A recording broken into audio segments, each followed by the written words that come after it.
NATO menggelar simulasi perang bersama para anggotanya di Jerman yang disebut Air Defender 23.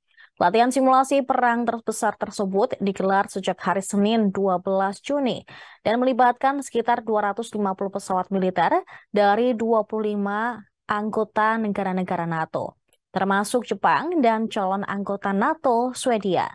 Ada 5 dampak serius latihan perang Angkatan Udara NATO ini, termasuk bakal mempengaruhi perang Rusia-Ukraina. Yang pertama, memperkuat persatuan anggota NATO. Hingga 10.000 anggota militer berpartisipasi dalam latihan yang bakal berlangsung hingga 23 Juni ini dan dirancang untuk meningkatkan interoperabilitas dan kesiapan Angkatan Udara NATO dalam situasi terhadap drone dan rudal jelajah jika terjadi serangan di dalam wilayah NATO. Yang kedua, membela Ukraina. Latihan Air Defender 23 diadakan pada tahun 2018 sebagai tanggapan atas aneksasi Crimea oleh Rusia dari Ukraina, yaitu tepatnya 4 tahun sebelumnya. Letnan Jenderal Ingo Gerhards dari Luftwaffe atau Angkatan Udara Jerman mengatakan latihan ini tidak ditargetkan pada siapapun secara khusus. Dia mengatakan latihan itu tidak menerbangkan penerbangan apapun, misalnya ke arah Kaliningrad, yang merupakan kantong Rusia yang berbatasan dengan negara anggota NATO Polandia dan Lituania. Perang Rusia di Ukraina telah menggembleng NATO yang merupakan aliansi barat yang dibentuk hampir 75 tahun lalu untuk menghadapi ancaman dari Uni Soviet saat itu. Yang ketiga, meyakinkan calon anggota NATO. Finlandia dan Swedia yang telah lama menjaga kenetralan resmi untuk menghindari konflik dengan Moskow, keduanya kini mencari keanggotaan di NATO setelah invasi Moskow pada Februari 2022. Yang ketiga, untuk meyakinkan calon anggota NATO. Finlandia dan Swedia yang telah lama menjaga kenetralan resmi untuk menghindari konflik dengan Moskow. Keduanya kini mencari keanggotaan di NATO setelah invasi Rusia pada Februari 2022 ke Ukraina. Finlandia sejak saat itu menjadi anggota ke-31 aliansi.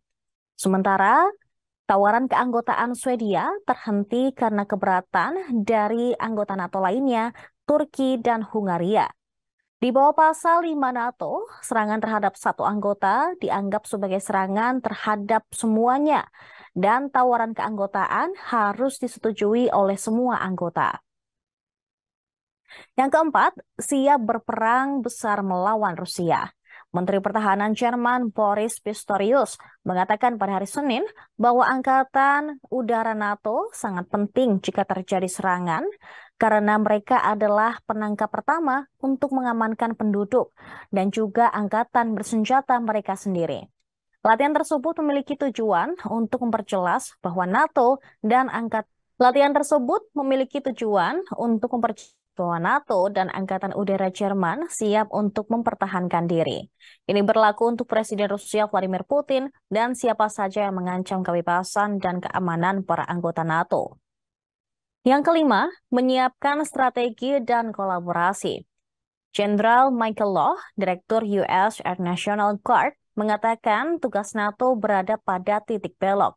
Menurutnya, banyak yang telah berubah pada landscape strategis di seluruh dunia, terutama di Eropa.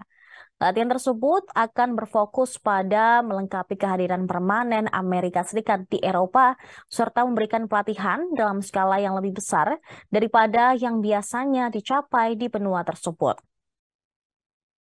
Dia mengatakan banyak pilot aliansi bekerja sama untuk pertama kalinya dalam simulasi perang terbesar NATO di tahun 2023 ini.